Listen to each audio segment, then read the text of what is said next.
खुद को कर दे बुलंद इतना, खुद को कर दे बुलंद इतना कि हर तकदीर से पहले खुदा आकर बंदे से पूछे, बोल तेरी रजा क्या है, बोल तेरी रजा क्या है।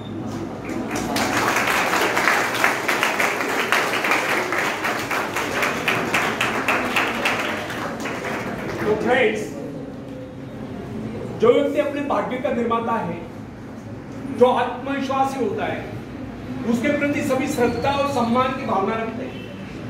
इस प्रकार के व्यक्ति की सभी सहायता करते हैं, जिसके विषय में लोगों को यह विश्वास हो जाता है कि वह किसी विशेष कार्य के लिए नियुक्त है। ऐसा व्यक्ति जहां भी जाता है सम्मान पाता है, सब उसकी ओर हसरत भरी नजर से देखते हैं।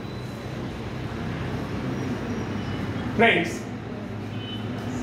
जॉन ऑफ आर्क के भीतर से पुकारे कि उसे अपने देश को शत्रु की दास्ता से मुक्त कराना है, और इस शक्ति के आधार पर उसने फ्रेंच सेना का सेनापतित्व नेतृत्व किया और सफलता प्राप्त की। यदि उसमें यह विश्वास न होता तो उसकी शक्ति मात्र एक सैनिक से अधिक न होती। यदि उसमें आत्मविश्वास और ईश्वर पर विश्वास न होता तो वह कभी भी फ्रेंच में सेना का नेतृत्व नहीं कर सकती।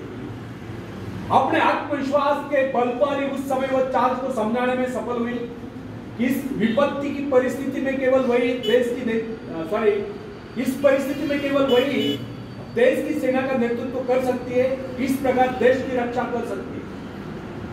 जॉन के हृदय में जो प्रबल आत्मविश्वास और ईश्वर के प्रति दृढ़ आस्था थी, उसके बल पर उसने फ्रेंच सेना का सेनापतित्व संभाला। उसका आत्मविश्वास वरदान सिद्ध हुआ। यद्यपि उसको युद्ध कला का प्रारंभिक ज्ञान भी नहीं। बाल्यकाल में जब अपने माता पिता के भेड़ों की रखवाली करती थी, उस समय ही उसको कुछ आभास हुआ था, किंतु उसका पिता उसकी खिल्ली उड़ाता था। इसके अतिरिक्त वो नारी थी। नारी को सैनिक रूप में देखना हर किसके लिए सहज नहीं होता, किंतु आर्क का आत्मविश्वास उसको उसके पद से टिका नहीं सका। उसको किसी की परवाह नहीं थी कि कोई उसको कोमलांगी कहकर उसकी खिल्ली उड़ाए, किंतु इतना साहस था किसमें जो उसकी खिल्ली उड़ाता। उसका आत्मविश्वास उन सब पर हावी हो गया। उस आत्मविश्वास के कारण ही एक नारी, एक साधारण सी नारी इतिहास के पृष्ठों पर सदा सदा के लिए अंकित हुई। थैंक्स। नॉर्थ पोल की खोज करने वाले पेरी के आत्मविश्वास के विषय में तनिक विचार कीजिए। उसने इसके लिए एक बार नहीं अनेक बार प्रयत्न किए, अनेक बार उसको अपने जान के लाले पड़े, किंतु क्या इससे वह निरुत्साहित हुआ? यहाँ तक कि उसका जलयान खंडे खंडे हो गया। अनेक बाधाएं सामने आई। उसके संगे साथी उसको बीच मंच में छोड़कर चले गए, किंतु वो अपने आत्मविश्वास के आधार पर अपने उद्देश्य की सिद्धि के लिए आगे बढ़ता ही गया। उसके अपने जीवन का लक्ष्य उत्तर ध्रुव को प्राप्त करना था, जो उसके मन से कभी नहीं मिला। फ्रेंड्स, संसार में ऐसे लोगों की कमी नहीं जो कि छोटे छोटे पदों पर कार्यरत हुए। क्या कारण है जो उन पर अपनी आज्ञा चलाते हुए उनसे योग्यता में कम होने पर भी ऊंचे पदों पर पहुंच गए? इसका एकमात्र कारण उन अधिकारियों में अन्य योग्यताओं के साथ साथ आत्मविश्वास भी था। और ये जो छोटे छोटे पदों पर कार्यरत थे, वे उनसे योग्यता में और शिक्षा में अधिक होने पर भी इसलिए छोटे पदों पर चिपके हुए क्योंकि उनमें आत्मविश्वास की कमी थी। मेरा एक परिचित जो कि अन्य अधिकारियों की अपेक्षा कम आयु का था, उसको अस्थायी रूप से एक उच्च पद प्राप्त हुआ, उसकी उसको अपेक्षा तक नहीं थी, किंतु यह उसका आत्मविश्वास ही था कि उसने उस पद की गरिमा को इस प्रकार निभाया कि लोग आश्चर्यचकित रह गए।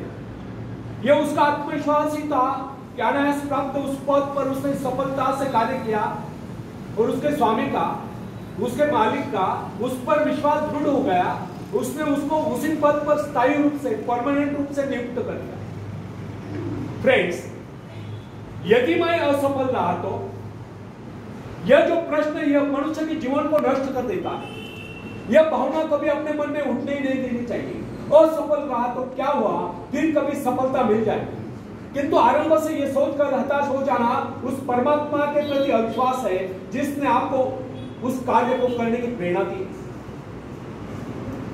जब मनुष्य अपने आत्मविश्वास पर संदेह करने लगता है तो निश्चय जानिए यदि वह सफल भी होता हो तो भी सफल नहीं होगा। और यदि उसमें आत्मविश्वास है तो फिर वह कभी असफल हो ही नहीं सकता। अपने आत्मविश्वास के दम पर वह कोई ऐसा रास्ता निकाल लेगा जो उसको सफलता के शिखर पर पहुंचा देगा।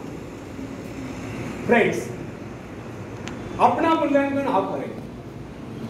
लोग आपके विषय में क्या कहते हैं यह महत्वपूर्ण नहीं है। महत्वपूर्ण यह है कि आप अपने विषय में क्या सोचते हैं।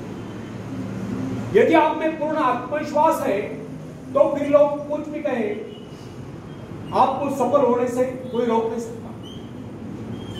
बेंजामिन डिज़राइल जो कि एक साधारण सा व्यक्ति था, इंग्लैंड का प्रधानमंत्री बनने में सफल हो गया। उनमें क्या विशेषता थी? यह था उसका आत्मविश्वास, उसके मन की दृढ़ता।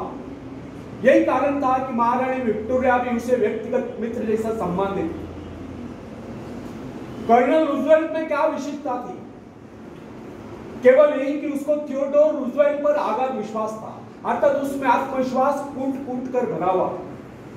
यदि उसमें इतना आत्मविश्वास न होता तो फिर उसको कितनी सुविधाएं मिलती, उसमें कितनी योग्यताएं होती, उसके कितने ही साथी उसका उत्साह बढ़ाते, वो उस स्थिति में नहीं पहुंच सकता था। हाँ, कुछ ऊंचा भले ही ऊंचा। विश्वास का मनोविज्ञान मनुष्य स्वभाव की बहुत ही विचित्र बात है। आध्यात्मिक आधार पर विश्वास अधिक टिकता है, जबकि मानसिक धरातल पर ही विश्वास नेपोलियन जैसा होता है। अन्य नाड़ियां तो उसके सैनिकों के समान होती है, लेकिन जब वे सैनिक अपने नेता पर, अपने सेनापति पर विश्वास करने लगते हैं तो उनकी शक्ति स्वयं में दोगुनी चौगुनी बढ़ती जाती है। जो सोचता है वह कर सकता है, जो सोच नहीं सकता वह कर ही नहीं सकता। मनुष्य इस आत्मविश्वास की शक्ति के विषय में कभी सोचता ही नहीं। जिनमें ही आत्मविश्वास होता है उनके लिए कुछ अधिक करने की जरूरत नहीं होती, वे केवल अपने आत्मा की आवाज का अंकन करते हैं। फ्रेंड्स, मनुष्य आज जो यहाँ तक उन्नति कर पाया है, इसका एकमात्र कारण उसका आत्मविश्वास था। अन्यथा वह पहले पहल तो वन्य प्राणी माना जाता रहा। मोजेज में इतना आत्मविश्वास भरा था कि वह इजरायलियों को पेड़ जंगलों में से निकाल कर ले गया। ईसाई विश्वास के आधार पर भी सारे संत अपने आत्मविश्वास के कारण ही वो सब कार्य कर पाए जिनके विषय में उनके आश्चर्यकारक कारणों की चर्चा की जाती रही। ईसा ने कहा था, डरो नहीं, केवल विश्वास करो। विश्वास करो से उनका अभिप्राय आत्मा पर विश्वास करो, परमात्मा पर विश्वास करो से। यदि आप डरते हैं तो इसका अभिप्राय यह है कि आप में आत्मविश्वास नहीं है। फ्रेंड्स, आप ईश्वर की संतान, उसे आपका दुर्बल जीवन स्वीकार नहीं, वो आपको दुर्बल देखना ही नहीं चाहता। मनुष्य को अभ्यास कर लेना चाहिए कि वो अपना दिन का आरंभ और अंत स्वयं में और परमात्मा में विश्वास जागरूक करके। यदि आप में पूर्ण आत्मविश्वास है तो फिर इसके विपरीत विचार आपको पथ भ्रष्ट कर नहीं सकते। जब मनुष्य स्वयं को प्रभु का अंश स्वीकार कर लेता है तो फिर उसको किसी बात का भय या चिंता नहीं होती, उसका आत्मविश्वास जाग उठता है। आत्मविश्वास के कारण ही हमें सफलताएं मिलती है और सफलताएं हमारे जीवन में खुशियां भर देती है और खुशियां हमें कहे और मुस्कुराहटे प्रदान करती है। तब हम हंसते हंसते इस जीवन को गुजार लेते हैं। आखिर में एक शेर मैं सुनाता हूं। तुम उड़ सकते हो मुक्त आकाश में, तुम मुक्त आकाश के पंछी, तुम व्यर्थ ही डरे, तुम भूल ही गए हो कि तुम्हारे पास पंख, तुम पैरों से चल रहे हो, तुम आकाश में उड़ सकते हो। थोड़ा फड़फड़ाओ ताकि तुम्हें एहसास हो जाए। ध्यान सिर्फ भरोसा पैदा करने के लिए है, तुमने कुछ खोया नहीं, तुम सिर्फ भूले हो कि अपने पास पंख है, अपने पास पंख है। धन्यवाद।